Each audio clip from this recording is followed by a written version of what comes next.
মাছগুলো রান্না করার জন্য প্রথমেই আমি মাছের গায়ে হলুদ করে নেব। গায়ে হলুদ করার জন্য হলুদের গুঁড়া, লবণ দিয়ে ভালোভাবে হলুদগুলো মেখে নেব মাছের গায়ে।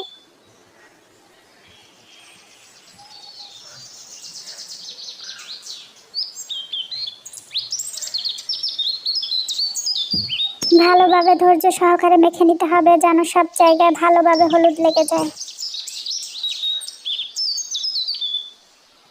কড়াইয়ে তেল গরম করে নেব।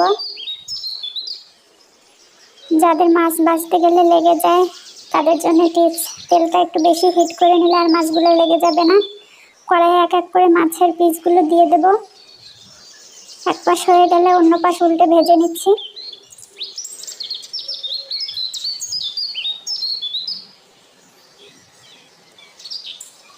এই মাথাটা বড় জ্বালা দিচ্ছে। এক এক করে সবগুলো পিসই আমি উল্টে নিচ্ছি।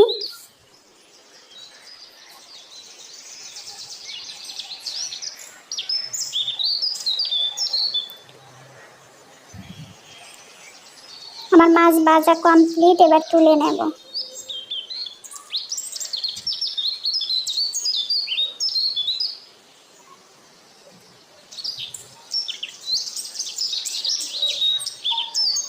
মাছ ভেজে নিয়েছি।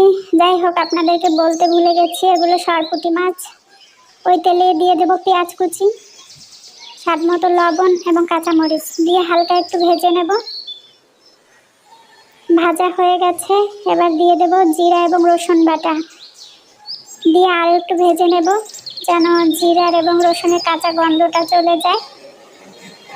এবার দিয়ে দেব সামান্য একটু পানি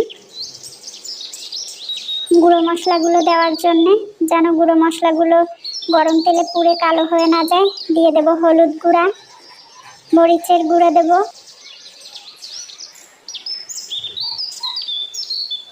এবার এই মশলাটা একটু কষে নেব।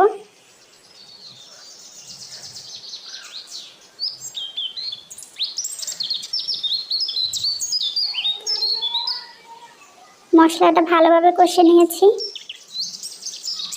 তেলটা একদম উপরে উঠে এসেছে, তার মানে মশলাটা একদম কষানো হয়ে গেছে পারফেক্টভাবে। আমি আরও একটু পানি দিয়ে দিয়েছি। দিয়ে দেব কিছু ফ্রেশ শিম। আজকে মাছের বিয়ে শিমের সাথেই হবে। এবার শিমগুলোকে ভালোভাবে কষিয়ে নেব। শিমগুলো আমি কষিয়ে নিয়েছি।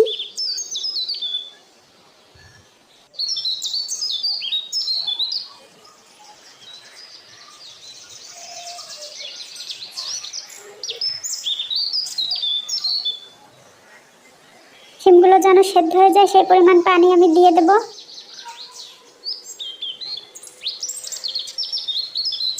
নেড়ে চেড়ে একটু মিশিয়ে নিচ্ছি।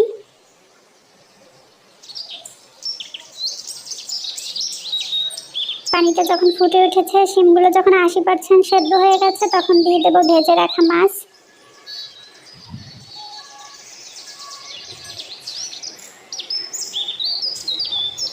উপর থেকে কিছু ধনিয়া পাতা কুচি দিয়ে দেব। এবার একটা ঢাকনা দিয়ে আরও 10-15 মিনিট রান্না করে নেব একদম লো ফ্লেমে। আমি আরও 10-15 মিনিট মতো রান্না করে নিয়েছি একদম লো আছে। আমার রান্না একদম কমপ্লিট। আজকের মতো এ পর্যন্ত। আল্লাহ হাফেজ।